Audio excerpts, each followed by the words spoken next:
The following is a fascinating story into the past life of a 2-year-old boy from Delaware.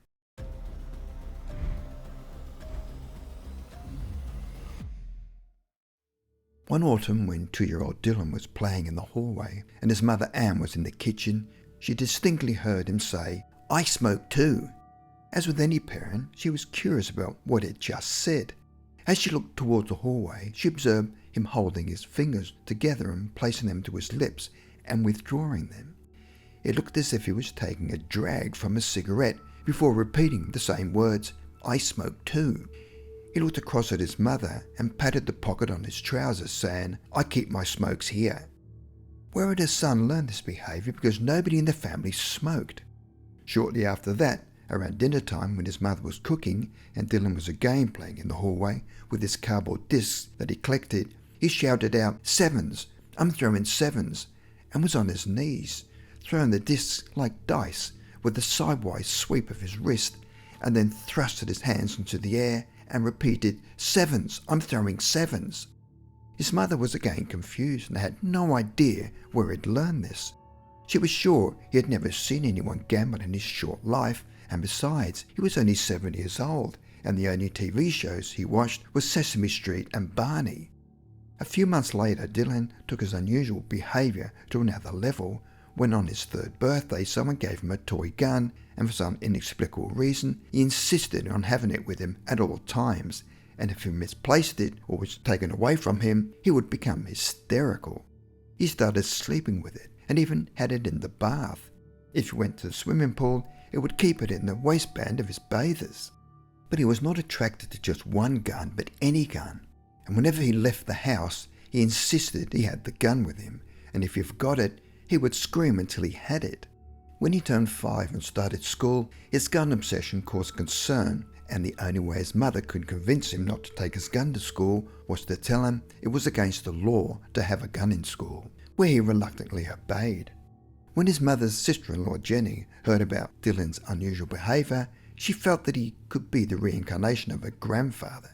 Jenny had always been open to the concept of reincarnation, but hadn't realised about the possibility of a child being the reincarnation of a family member. Dylan's unusual behaviour was now making sense. The family initially dismissed Dylan's behaviour as just amusing and never entertained the thought as to why he was doing them. Anne's grandfather was called Pop Pop because he was a beat cop in Philadelphia during the Depression and later became a prison guard. He always carried a gun and even slept with it in the bed. He had been a chain smoker all of his life and had emphysema and heart disease. During the last 3 years of his life, when he was slowly dying and could barely breathe, he continued to smoke. His last words on the stretcher were to ask for a cigarette, and he died on the way to the hospital. Dylan pretended to carry his cigarettes in his trouser pocket, just like his grandfather, but where most people carry cigarettes in their breast pocket so they wouldn't get crushed. His grandfather loved to gamble, especially dice, and during the Depression he and his mates would regularly shoot craps. Anne asked her mother, who was Pop Pop's daughter, about his final days, and she told her a story where one day while she was sleeping, her grandmother was cleaning the house and found his gun hidden under the cushion. He'd moved it from his usual place on the night table. This terrified her because she was afraid he'd shoot himself to end his suffering, so she had thrown it in the river. When he found out what had happened, he was furious that his gun had been taken away. After hearing the story about the gun, everything made sense. Could this be the reason why Dylan had this obsession with his gun? She was now convinced that Dylan was her reincarnated grandfather. Was Dylan still reacting to that incident from his former life when the gun was taken away from him, and his obsession with guns, smoking, and craps fits the pattern? Past life behaviours in childhood can stay with them up to the age of 5, when their memories are the strongest. At around 7, they begin to fade as they become influenced by the outside world. Reincarnation is not necessarily random, because a soul may be drawn back into the same family because of a strong bond or unfinished business. Dylan had difficulty saying goodbye to his parents and would hug and kiss and wouldn't let go, like he was never going to see them again. His separation anxiety was so extreme that they took him to a psychologist who assured them there was nothing to worry about and he would outgrow it. Could his severe separation anxiety be attributed to something in a previous life where there had been no time for proper goodbyes? His mother said they weren't at Pop-Pop's funeral when he died because the night before his funeral they were at a friend's house for dinner and drank wine that had gone bad, and her husband got extremely ill. Because his funeral was in Philadelphia, 2 hours away, they couldn't make it. Maybe Pop-Pop was upset because they never said goodbye.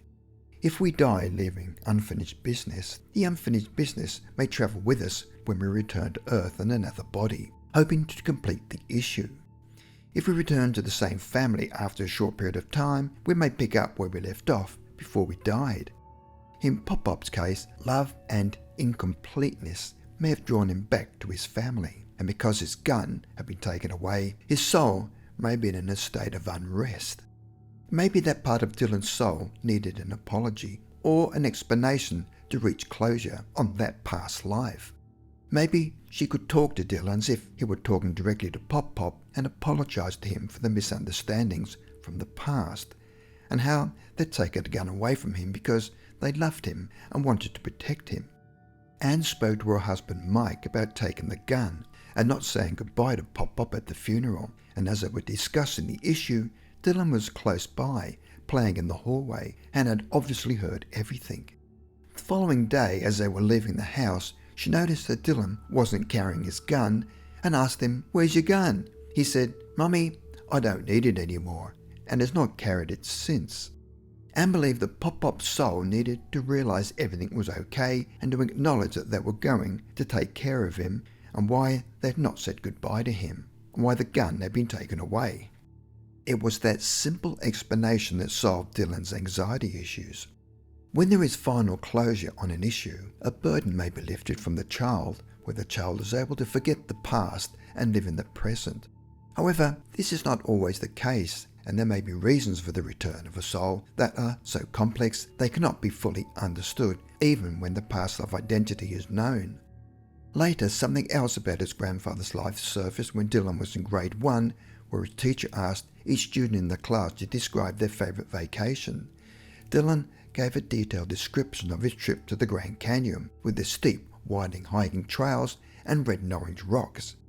His language was extremely picturesque when describing the natural beauty of the place, that his teacher made a point of telling his mother what a wonderful job Dylan had done. His mother was totally surprised by the teacher's report because Dylan had never been to the Grand Canyon, yet he'd recently been to Disney World and thoroughly enjoyed it, and didn't describe Disney World as his favourite vacation, and mentioned the incident to her mother-in-law, who had been told about Dylan's past life connection to her late father. She told Anne that Pop-Pop and his wife had once hiked into the Grand Canyon, which had been a high point in his life, and would always talk about it. So when a child talks with detailed accuracy about certain events of a deceased family member's life, things the child could not possibly have learned, it could be a sign of reincarnation.